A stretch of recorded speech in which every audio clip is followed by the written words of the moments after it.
کاکی برایم ئەم کاتت باش ڕای ئێوە چییە لەسەر پرۆسی هەڵبژاردنەکانی پەرلەمان و ئەنجومەنی شارەزای ئێران؟ هەموو کاتێکتان باش. ئەوەی کە وازەحە لەو بەناو هەڵبژاردنەدا هیچ مافێک بۆ مافێکی دموکراتیک بۆ کۆمەڵانی خەڵکی ئێران لەبەر چاو نەگیراوە. تەواوی ئەو مەرزوماتەی کە ئیمکان دەدا بۆی کە ئینسانێک لە حەقی خۆی لە مافی خۆی بۆ دەنگدانی استفادەکە ئەوانە هەمووی لای درێژ کراوە. مافی ڕێکخراوبوونی لێ سندراوەتەوە، مافی پێکەنانی حزب و ڕێکخراوی مەدەنی لێ سندراوەتەوە، مافی دەربڕینی بیرروباوەری لێ سندراوەتەوە، نەک هەر لێ سندراوەتەوە بەڵکە بە ئاگر و ئاسن، بە زیندان و شکنجە، بە تەرکە وڵات پێکردن ئەم مافەی لەسەر بکراوە. لەبەرەوە ئێمە ڕێیمان وایە کە ئەم هەڵبژاردنە ئەو بەناو هەڵبژاردنە لە باشترین حاڵەتدا تەنیا تەعینی تەکلیفی ئەو کەسانەیە کە پێیان دڕن خۆی ئەمان لەنێو خۆیاندا کێشەیان ئەگەر هەبێ اختلافیان هەبێ هەوڵ دەدەن بۆ ئەوەی کە لەم ڕێگایەوە ئەو کێشانیان تا ڕادەیەک تەعین تەکلیف بکەن. ئەلبەتە بۆ ئەوەش تەنانەت بۆ ئەوەش ئەم سەفەرەیان لە چاوجاران زۆر مەحدودتر بووتەوە، چونکە تەنانەت زۆر کەسی نزیک لە خۆشیان لەو مافە بێبەش کرا، وەلی دەرهەر حاڵ پەیوەندی بە مافی خەڵکەوە نییە ئەوەی کە خۆیان لەنێو خۆیاندا مافێک لە یەکتر سەلب دەکەن. مافی کۆمەڵانی خەڵکی ئێران، خەڵکی کوردستان هەر لە سەرەتای هاتنە سەرکاری جمهوری ئیسلامیەوە تا ئەمڕۆ لە لەحاز سەرەتاکانی دموکراسی و ڕێی دەنگی ئازادانی خەڵک لیان سەلب کراوە. لەبەرەوە ئێمە بەڕاستی پێمان وانە ئەمە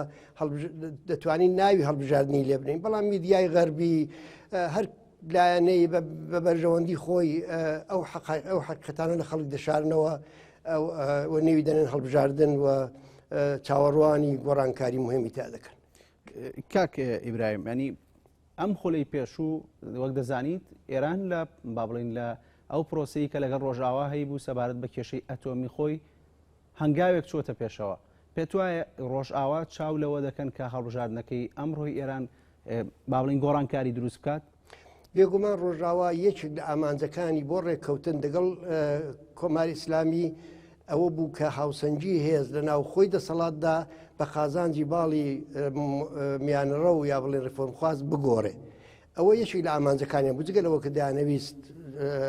ئەوەی کە جمهوری ئیسلامی دەستی بە سلاحی ئەتۆمی ڕانەگا، بەڵام لە هەمان کاتدا زەمانەتێک بۆ ئەوەی کە بتوانن ئەم ڕێککەوتنیان بەڕێوەبەرن ئەوە بوو کە هەوڵ بدەن لە هەمان کاتدا هاوسەنگی هێزیش بگۆڕدرێ لە ناوخۆی دەسەڵاتدا. و باڵی دەسەڵاتدار ینی باڵی خامنەئی و سوپای پاسداران و دەستگا ئەمنیەتیەکان زۆر زوو ئەویان زانی بە ئەویان لێ حاڵی بووە و هەر بۆیە لە ماوەیەک پێش ئەو هەڵبژاردنەی ئەمڕۆدا لە ماوەی پێشەوە تەبلیغاتێکی زۆریان خستۆتە ڕێک ئەوە نفوزیەکان خەریکن دەخالت دەکەن، ئەوە ئینگلیسیەکان، ئەوە خارجیەکان. بۆیە ئەوەی کە ڕۆژاوا معلومە لایەنگری دەکات لە باڵێک لە ناو دەسەڵاتدا، بەڵام واقعێتەوەی هاوسەنگی هەهێز بە زەرەری ئەم باڵە لە ناو خۆی وڵاتە تا ئەوجەیە کە بە دەسەڵات هەڵبژاردنە هاوسەنگی لە نێوان ئەم دوو باڵە نایڵێتەوە ببوو لە حاڵی نەبوو. پرسیارەکە ئەوە بوو ئەم هەڵبژاردنە هاوسەنگی نێوان باڵی ڕێفۆرم خوازەکان و باڵی محافزکار یاخود کە تۆ ناودنا باڵی دەسەڵات هاوسەنگی دروست دەکات یاخود نا؟ هاوسەنگی بینی ئەوانە لە دەرەوەی ئەو هەڵبژاردنە پێشتر دیاری کراوە. باڵی دەسەڵاتدار کاریان کردو کاک ئیبراهیم لە ڕێگای شورای نیگەهبانەوە هەموو ئەو کاندیدانەی کە دەیانتوانی سەر بە باڵی ئەو لابن و ممکن بوو ڕێگا پەیدا بکەن هەمویان ناوەلی بەشی زۆریان حەزف کردوون و بێزگە لەوانە پرۆسەی هەڵبژاردننیش نەک بە وەسیلەی وەزارەتی کشوەر فۆرماڵ و زاهریە وەزارەتی ناوخۆ بەڵکە لە ڕێگەی سوپای پاسداران و دەستگا ئەمنیەتیەکانەوە ئەساسەن بەڕێوە دەچێت سازمانی بەسیجەوە کە لە هەموو جێگایەکی ئێران بنکە و تشکیلاتی هەیە. لەبەرەوە ئەو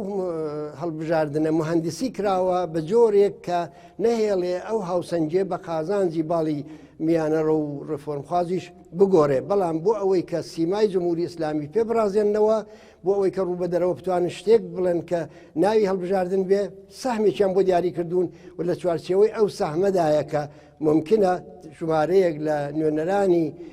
باڵی ڕێفۆرمخواز یا میانەڕەویش ڕێگا پەیدا بکەن بۆ ناو پارلەمان. بەڵێ کاک ئیبراهیم دێمە سەر باسی ڕۆڵی حیزبە کوردەکانی ڕۆژهەڵاتی کوردستان، بەڵام مەبەستمە کە بپرسم عەلی خامنەی ڕێبەری باڵای کۆماری ئیسلامی ئێران و هەروەها ینی حەسەن ڕۆحانی جواد زەریفیش داوایان کرد کە خەڵکێکی زۆر بەشداری هەڵبژاردنەکە بکەن. ینی هەتا لە لێدوانەکانی علی خامنەیە داوای کردووە کە خەڵکێکی زۆر بڕۆن بەرەو سندوقەکانی دەنگدان تاوەکو دوژمنانی ئێران دڵیان بەوە خۆش نەبێت کە خەڵکێک بەشداری ناکە. ئەمە بۆچی ئەم لێدوانادەن ترسە لەوەی کە خەڵک بە ڕێژەیەکی کەمتر بەشداری هەڵبژاردنەکە دەکەن؟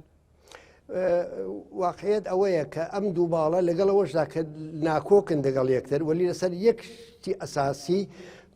هاوڕەئی و هاونەزەرن ئەویش استراتێژی مانەوەی ڕژیم. یعنی ئەوان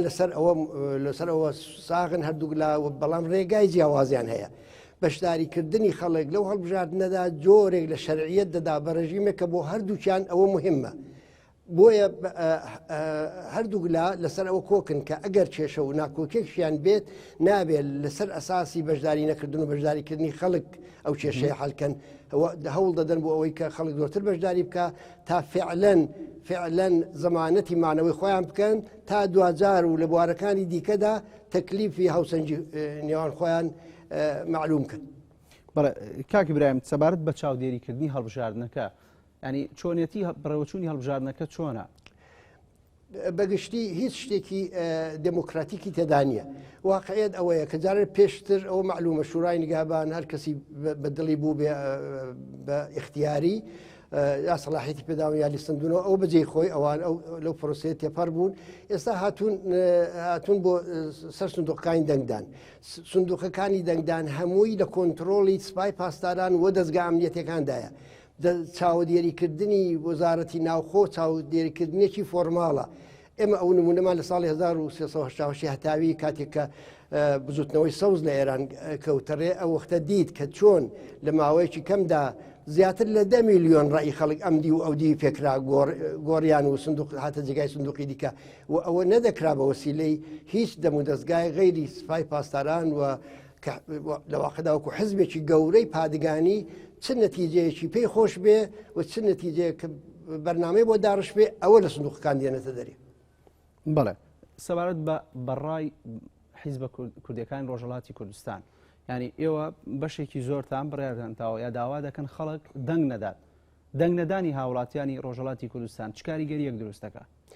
دەنگ نەدانیان دەبێتە پەیامێکی زۆر محکەم بۆ هەموو کۆمەڵانی خەڵکی ئێران بۆ خەڵکی دنیا کە ئەو ڕژیمە بە تایبەتی لە کوردستان هیچ ڕەوایەکی نییە و ئەو دەنگ نەدانە لە واقعدا دەنگدانێکی سیاسی مهمە. بۆیە ئێمە لەو باوەڕداین کە ئەگەر خەڵکی کوردستان لەو ئازمایشەش سەرکەوتوانە بێتە دەرەکەمە تەمەنایەوە دەکەین و هیوادارین و پێشبینیمانەوەیە دەرسەدێکی زۆر باشی و بەرچاوی خەڵک امتناع بکەن و خۆ پارێزن دەچونە بەردەم سندوقی دەنگدان ئەگەر ئەو نەتیجەیە حاصل بێ ئێمە ئەوە وەکو دیمەنێکی دیکە لە بزوتنەوەی عادڵانە و ڕەوای خەڵکی کوردستان چاوی لە دەکەین. بەڵێ کاک ئیبراهیم کاندیدەکانی شارەکانی کوردستان ئەو کەسانی کە خۆیان کاندید کردووە ینی ڕای ئێوە لەسەر کاندیدەکان چییە؟ و ئەو نوێنەرانی پێشتر کە لە پەرلەمان بوون هیچ کاریگەریەکیان هەبووە توانیویانە شتێک بۆ ڕۆژهەڵاتی کوردستان بکەن؟ من با دیمەنێکتان بۆ باز بکەم لە هەموو شارەکانی کوردستان شعارات و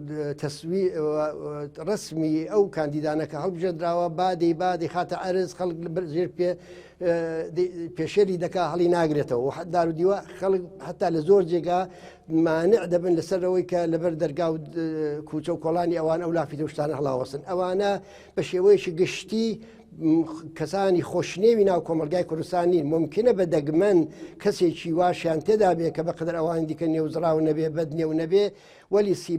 وەلی ئەمانە عیبارەت نین لە نخبەکانی کۆمەلگای کوردستان. ئەوانە کەسانێکن کە کۆماری ئیسلامی بەکردەوە ثابت بووە کە التزامیان هەیە بە ویلایەتی فەقیه التزامیان هەیە بە هەموو بناماکانی کۆماری ئیسلامی و ئیسباتیان کردووە لە ڕابردوودا. لەبەرەوە ئێمە چاوەڕوانی ئەوە ناکەین کە ئەم نوێنەرانە ئەگەر سبەی ڕۆژەش بچنە مەجلس جەسارەتی ئەوان هەبێ توانایی ئەوان هەبێ و بیان هەوێ ئەسڵەن بیان هەوێ کە مافێکی وەلو چکۆڵی خەڵکی کوردیش وەکو بڵێ مافی خوێندن و نووسین بە زمانی کوردی یا هەر شتێکی دیکەی سەرەتایی لەو نەوعە دەنگی لە مەجلس بەرزەوە بێتەوە. ئەوە لە ڕابردووشا دیومانە 37 ساڵە هیچ دەنگێکی بە ناوی لابردنی ستەمی نەتەوایەتی کەمکردنەوە و هێورکردنەوەی ئەو سیستەمە و هیچ مافیشی دموکراتیکی خەڵکی کورد لە ڕێگای ئەوانەوە لە پارلەمانی ئێران بەرز نەبووتەوە بۆ یەک نمونەش کەس ناتوانێت نمونەیەکی ئاوا بێنێ لەگەڵەوەدا کە ئەم دەورەیە لە دەورەکانی دیکەش خاو خلیسکترن و کەم ئەتیبارترن. بەڵێ کاک برایم پاشەوەی کە ئێوە داواکەن خەڵک بەشداری هەڵبژاردنەکانەکە و دەنگ نەدەن پێتان وایە هاوڵاتیانی ڕۆژهەڵاتی کوردستان گوێ لە داواکەیەوە دەگرن؟ بە بڕوای من ئەوەڵان بەشێکی زۆر گوێی لێ دەگرن ینی دەورەی پێشوو لەگەڵەوە لە ئامارەکانیشان بە تەزویر ڕاگەیان بەڵام زیاتر لە 50% یا 50% خەڵک نەچۆ بەردەم سندوقەکانی دەنگدان و ئەو دەورەیە وشیاری زۆرترە ئەو دەورەیە کاری زۆرتشی بۆ کراوە و تەجربەی 1970 هەیە کە ئەو هەموو ڕێی خەڵک هەروە ئەڵوگۆڕ پێکرابن و خەڵک ئێستا ئامادەترە بۆ بەشداری نەکردن وەلی بە فەرز بڵین بڵێ خەڵکیش زۆر بەشداریش بکە ئەوە مەسلەیەک نیست جاری وایە خەڵکی بەهاڵە دەچێت ئەوە نییە خۆ لە هەر وەخت ئەکسەریەتی خەڵک شتێکیان کورد حقیقەت ئەوە بێ حزبی پێشڕە و حزبی بەرپرس دەبێت ئەمڕۆ قسەیەک بکە کە سبەینێ بتوانێت لە ڕووی خەڵکدا بڵێ من ئەوەم پێکوتن بە قسەتان نەکردم بە هەڵە چوون و خەڵک بزانن کە دەبوو ئەو کاریان نەکردبە. بەڵام پێتاوانیە کاریگەری قسەکانتان لەبەرەوەیەوە لە ناوخۆی وڵاتەکە نین کەمترە کاریگەریتان دەبێت. بە بڕای من ئەم داوەریە ئەم قەزاوەتە واقعی نییە کە ئێمە لە ناوخۆی وڵات نین. ئێمە لە ناوخۆی وڵات لە هەموو شارێک لە هەموو دەیەک لە زۆربەی زۆری تایبەتی کوردستان کەسمان هەیە کە لە ئەنگری لەو دەریانە دەکا حوزە و تەنزیماتی حزبیمان هەیە و ڕەوتێکی سیاسی ناو ئەو کۆمەلگایین و ئێمە دەستمان هەر ئێستا من پێش ئەوەی کە بێمە ئێرە دەگەڵ زۆربەی شارەکان پەیوەندیمان بوو لە ڕێگای ڕێکخراوەکانی خۆمانەوە و دەیانکوت کە تا ئێستا کە نزیکە و نیوەڕۆیە بەردەم سندوقەکانی دەگدان زۆر چۆڵ و هۆڵە زۆر چۆڵ و هۆڵەوە کەم خەڵک بەشداری کردووە بەرەوە واقعەوەیە کە کاریگەری هەیە و بەداخەوە تەنیا دەنجێکیش کە ئێستا بەرز دەبێتەوە دەنجی ئۆپۆزیسیۆنە دەنا میدیای ڕۆژاوا و میدیای لە ئەنگری جمهوری ئیسلامی هەراهوریاکی زۆریان خستۆتە ڕێ عنوانیەوەی کە خەڵک بەشداری دەکات بەڵام واقعەوەیە کە ئەگەر ئیمکانی هەبێ ئەو خۆپاراستنەی خەڵک منعکس بێتەوە ئەو وەختە معلوم دەبێت کە ئەو ئامار و ئیحسایی و شتێک کە دەیدن سەبارەت بە ڕێژەی بەشدار بووان ئەمانە واقعینی. بەڵێ کاک برایم گەر نەتیجەی هەڵبژاردنەکە بە هەر شێوەیەک بێ ینی پێت وایە کاریگەری دروستکە لەسەر ژیانی خەڵک لە ڕۆژهەڵاتی کوردستان چوزانم خزمەت گوزاری زیاتریان بۆ بکرێت ینی لەمڕۆ بێگومان ئەوە ڕوونادا چونکە هەر پرۆژەیەک ئێستا لە کوردستان بیهەوێ پرۆژێکی ئاوادانکردنەوە هەر پرۆژێکی ئابووری بیهەوێت لە کوردستان بڕێوە بچێ دەبێت لە کاناڵی سپای پاسدارانەوە تێپەڕ بێ سپای پاسداران و جمهوری ئیسلامی کوردستان وەکو ناوچەیەکی ئەمنیەتی چاو لێ دەکەن ئەگەر تەنانەت بیانێت 100 لێ بدەن لوولەکەشی جگایەک بکەن جادەیەک بکێشن هەمووی ئەوانە دەبێت پێشتر لە محەکی بەرژەوەندیەکانی سپادرابێ و بزانن چەندە بەوە خزمەت دەکات بۆیە هیچ ئێمە چاوەڕوانی ئەو ناکەین کە مەجلیسی ئێران بتوانێت منشەی هیچ چەشنە گۆڕانکاری و ئاوەدانکردنەوە و کارێکی خزمەت گوزاری جددی بێ بۆ کۆمەڵانی خەڵکی کوردستان و ئەوەش بە تەجربە ئیسبات بوو. هەموو حیزبە کوردستانەکانی ڕۆژهەڵاتی کوردستان یەک ڕاتانەیە بۆی کە خەڵک بەشداری هەڵبژاردنەکە نەکات؟ نەخێر دەتوانم بڵێم کەم و زۆر سێ ڕێی جیاواز هەیە. ڕێیەکیان ئەوە ڕێی ئەمەیە کە لێبراوانە داوامان لە خەڵک کردووە کە بەشداری نەکەن و تەمەنا دەکەین کە خەڵکێکی بەرچاویش جوابێ و داوای ئەمە بداتەوە. بەزی لایەنەکان هەن کە دەڵێن حزبی ئێمە بەشداری ناکە گۆیا مەسەڵەست چییە کەوا دەڵێت؟ بەزی لایەنێکان پێم خۆشنێ بیکەم مناقشە لەسەر ئەوە بەڵام دەڵێن کە حزبی ئێمە بەشداری ناکە گۆیا فدات شەوەمیان بۆ نووسیون داوەتیان بۆ نردون بەشداری بکەن کە نایکەن بەڵام بە خەڵک ناڵین بیکەن یا میکەن هەڵوێستێکی لەواقعدا زۆر شەرمێونانەیە هەڵوێستێکی دیکە ئەویش هەر لەو نەوعەیە دەڵێ کە بەشداری بکەن بەڵام بنوێنەرانی جێبڕای خۆتان دەنگ بدەن ئەگەر جێگایەک دیتان نوێنەری جێگای بڕوایی ئەوە نییە دەنگی پێمەدەن ئەمانە ئەم دوو هەڵوێستە بەکردەوە هەر ئەوە بەدیدێنەیە کە خۆی ڕژیم دەیهەوێت ڕژیم دەیەوێت بەردەریبایی سندوقەکان قەرەباڵغ بێ تا بتوانێ بە نیشاندانی ئەو قەرەباڵغیە دوجار ئامارەکان بە مەیلی خۆی تەزویر بکەن. بەڵێ کاک برایم دێمەوە سەر ناوخۆی ئێران با بڵین ململانی نێوان ریفۆرمخواز و ئەو هێزی تری کە لە دەسەڵاتە پێت وایە ینی ئەم ململانیان درێژە بکێشێت ئەم ئەنجامی ئەمەڵبژاردنەوە تۆ بوا باست کرد کە ئەنجامێکی نابێت پێت وایە ئەم ململانیە بەردەوامی ئەبێت بێگومان ئەو ململانیە لەسەر استراتێژی بەقای ڕژیمە و لە دەرەوەی پارلمان و مەجلیس و هەبووانە بە وەسیلەی هێز ئەوەی کە جومگەکانی ئەسڵی ئابووری بەدەستە ئەوەی کە هێزی چەکداری بەدەستە ئەوەی کە دەستگا ئەمنیەتەکانی بەدەستە ئەوەی کە شەبەکەی تۆڕی ئیمامجوڵەکانی بەدەستە بە وەسیلەی ئەوان لەوێدا دیاری دەکرێت و ئەو ململانیە قەتعاً ئیدامەی دەبێت بە بڕوای من کێشەی بینی ئەوان ئیدامەی دەبێت تا وەختێک کە کۆمەڵانی خەڵک بجوڵێن وەختێک خەڵک بجوڵێ و مەوجودیەتی ڕژیم بکەوێتە خەتەرێکی جددیەوە لەو سۆرتا پێشبینی دەکرێت کە ئەوانە دووبارە کێشەکانیان وەلا بنێن و ڕێک لە بەرامبەر جەماوەری خەڵکدا ڕێک بکەونەوە یان لێک نزیک بنەوە ولی دەر هەر حاڵ ئەمە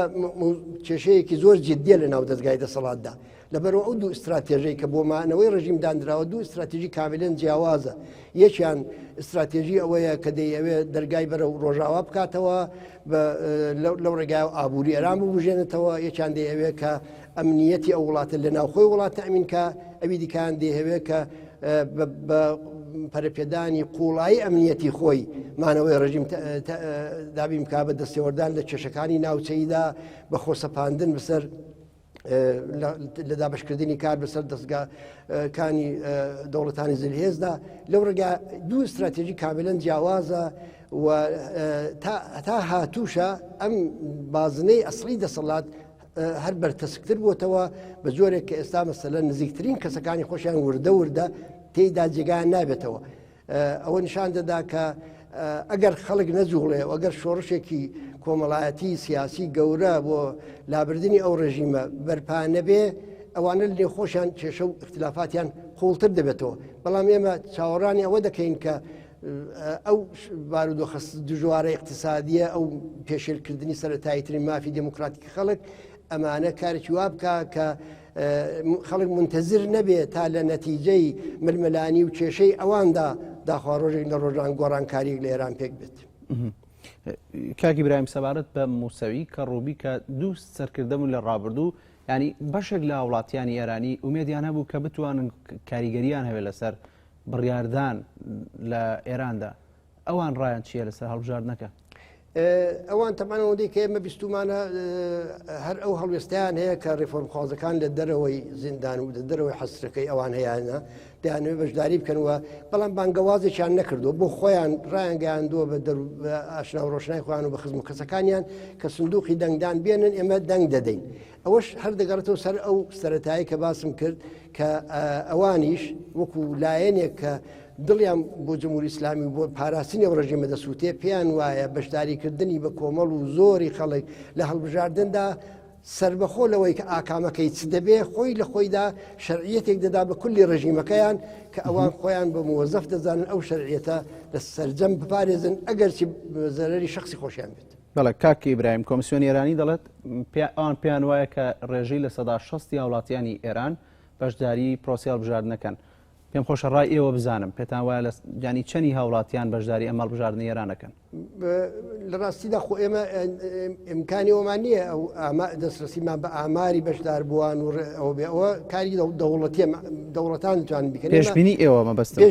پێشبینی ئەمە ئەوەیە لە 50 کەمتر بەشداری دەکات لە ئاستی ئێراندا و لە ئاستی کوردستاندا لە 40 کەمتر بەشداری دەکات